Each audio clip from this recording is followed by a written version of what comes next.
Hey Gumbooters, and welcome back to the Gumboot Garden. Today we're talking about different problems you might be facing with your trees. So the first tree that I have here is my sad looking nectarine. If we take a closer look, you can actually see that this here we have all green leaves on this side, but something is happening here. All these leaves are starting to die off, and there is a real issue underneath. If we come in closer, see all that light brown material there? That is actually like sawdust. We also have this little spot up here of like jelly-like stuff.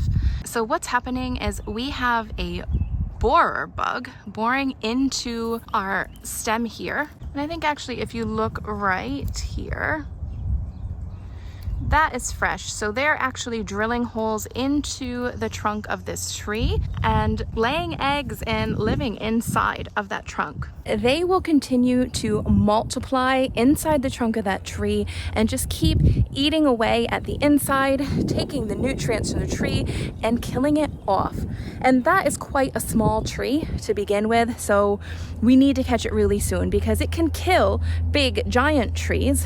So this one is quite the easy target. We really have to make a smart decision on where we're going to cut this, because we want to make sure that we're cutting down low enough where we're going to get anything that might be inside that trunk.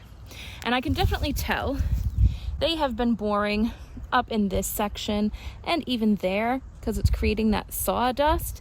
I'm not sure if it's gone quite down this far, but what we're actually going to do is we are going to clip it that far down, even though there are still some good sections on that, and we're just going to take this whole bit out of here. And I'm going to bring this straight away to our rubbish bin, which the rubbish is coming out today. I think I just heard the truck go by. So I'm going to bring this out to the rubbish bin before it can come back, but you don't want to keep this on your property. You could burn it and get rid of it that way, or just completely remove it from your space because it will go back into those plants. It will eat your other trees. We need to get rid of this. So I'll be right back.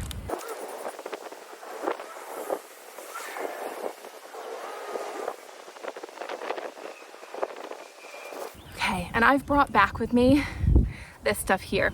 So this is called a prune tech. Whenever you prune a tree, you don't really want to leave those wounds open on the tree. So this will actually go on those cut bits and protect it, because that open wound on the tree will attract more of those bugs to come, and it gives them easy access to go straight back in to the trunk of your tree.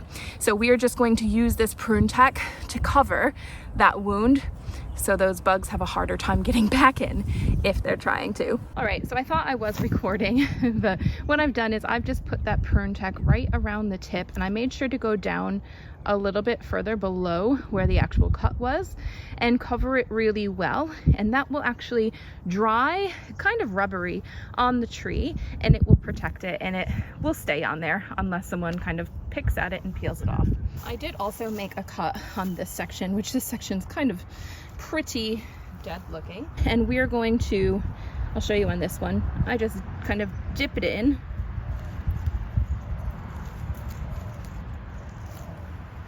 and that's it. You know, it's a small little branch that we're working with, so there's not much to it. I'm just making sure I'm going all the way around and that it is thick enough to cover it all up. There we are. And I'm just gonna make sure I give this tree another once over to make sure I didn't miss any spots where the vine borer might be, because they do make little tiny pin-sized holes in the tree, which can be hard to notice unless you recognize that little sawdust. This actually isn't the first time that I've dealt with borer bugs. This fig tree right here, I had a borer bug in this tree here, and we had to significantly cut this back. We cut off a huge tree limb of our fig tree to try and save it. Come in closer, you can actually see we had to cut off this whole big tree limb here, as well as this one up here. I know I made a bit of a mess, but we had to cut off 2 of the major branches. Sorry, 3, because we had to cut off the end here as well. So because we acted relatively quickly and cut off everything that had any of those holes from the borer, we were able to save that tree. And I watched this tree for months and months after we took the cuttings off of it, because I wanted to make sure that if there were any that we missed, I was going to catch them again and continue to cut the tree back a little bit further. But luckily, after that first prune, we got the job done. You can actually see it has had heaps of new growth. All of these branches, pretty much every single one of them is new this year. So we have to definitely prune it back, some of them off, to make sure we're left with just the good ones, because there are quite a few in here. Now, this is a problem that many of us could deal with. So you need to make sure you're always having a close look at your trees and giving them the once over to check to make sure everything is all right. But it can cause a massive issue, and like I said, it can kill off a whole big giant tree. Those bugs are awful, getting right into the heart of your tree and killing it slowly. So always have a close look at what you're growing so you can stop those problems as soon as you can and with as little trouble as possible. But let's head on to our next issue. We are out here on the back deck now, and as you can see, we are next to my sad looking lemon tree, which is a couple years old, but as you can tell, really has not grown very much. It's had a lot of trouble getting going, but this is the best that it's ever looked before. But we are dealing with a few issues in here, so we're gonna dive in and take a closer look to see exactly what's going on. So on this plant right now, I'm sure you can see a couple ants that are on there. They are actually around scale. We also have these here underneath the leaf. I don't know exactly what that is. I don't know if that is more scale or something else, but we're gonna take those off. There are a few leaves that have those little guys on them. But I'm actually gonna take a minute right now and just kind of inspect all of these leaves and all of the stems, just to make sure that we're getting any visible scale off of here or any visible bugs that shouldn't be on there. The ants will help us find some of those, because the ants are attracted to the sugary sap that the scale and some other bugs release. I'm going to wipe off any that I see or take off any really infested leaves, and I might even bring in some rubbing alcohol to help with that. You can see where there are some issues on the leaves as well, because the leaves are either starting to be eaten or they're starting to curl up, which shows that there's something going on. Now I'm actually going to go in here. I've just sprayed some rubbing alcohol on my paper towel. It is less than 70%, so I'm not diluting it at this point, because I'm just going in, I'm just going to rub where there are still a few of those bugs left and get them off.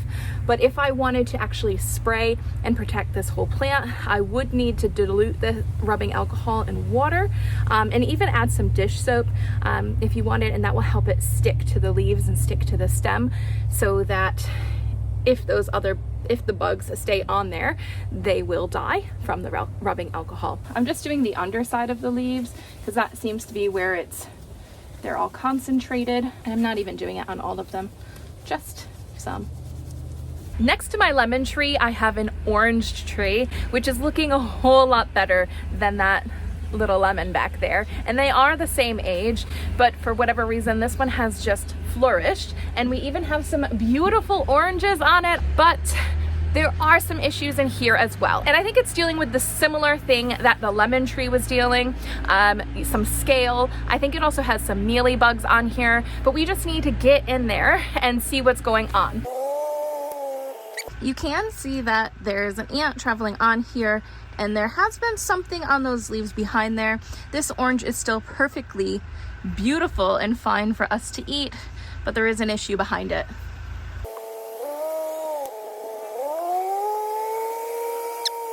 Here are some mealybugs. That is the issue in this orange tree. And with these again, I'm just going in there with my paper towel that has some rubbing alcohol on it, and we're gonna wipe them off of here. But I think there are spiders in here as well. I'm not looking forward to dealing with. So we're just cutting this whole bit off. As you can see, there's a whole mess of mealybugs here. There was a spider, there was something in there, so we're just cutting that bit off. This has been a section where I've had a lot of trouble with mealybugs. I can see in here, I'm not sure if you can, there is some scale and mealybugs in that little corner in here. Oh boy. Oh. I need to bring you guys in so you can see this. See how there's black soot on this leaf? I thought, well, what is causing that? So I ended up looking up, and all of this right here, all of that is scale. So the scale is really starting to infect this branch here, and they have that sooty, sugary substance that is dropping down onto that leaf and a few leaves that are around here. So they have infected that branch quite heavily. It's all over that branch. You can even see it in the middle of the leaves if you look closely, just little baby ones that are starting to come up. I'm definitely going to start by getting it with this rubbing alcohol, but I might decide to cut some of the leaves off as well, or the stem. I mean, if I show you here, that is scale that I've just pulled off of there. So this is not something that we're just going to treat and be done with. This is going to be something that's going to take a bit of time to make sure that we have gotten it all, because I can see that it's such a bad infection of scale in here. So on this paper towel here, it's all dirty and yellow. I know you can see that. I'm not sure how clearly you can see it, but actually these are all little tiny baby scales that were starting to grow that I couldn't even really see with my eyes, but that got the rubbing alcohol picked up on. So as you can see, there's actually a much bigger problem going on with this orange tree than I originally thought. I thought we were dealing with a few mealybugs and it would be easy to sort out, but actually we're dealing with a whole bunch of scale. And unfortunately, it's time for me to get ready to go into work. So I don't have enough time to finish dealing with it today, but I did show you a lot of what was going on. I'm gonna have to come out here tomorrow and quite extensively rub down all of the leaves. I will probably actually spray some of that diluted alcohol onto it, maybe some neem oil. I have to decide which one I'd like to do. But after I clean it off, I'm 100% going to need to spray it with something, because if there are any babies that I have missed, they will quickly grow into adults and start reproducing again, and that is exactly what we don't want to deal with. So with scale, with mealybugs, with any of those soft-bodied creatures, it is an ongoing issue that is not just a one and done. We have to continuously check that and reapply any preventatives weekly or bi-weekly, just to make sure that they're not coming back. But I hope if you guys are dealing with some of these things yourself, this video was helpful for you. And if there's anything else that you have noticed in your garden that maybe I can help you with, just leave it down in the comments below. But otherwise, you can check out some of these other videos over here, and I will catch you in the next one, guys. See ya.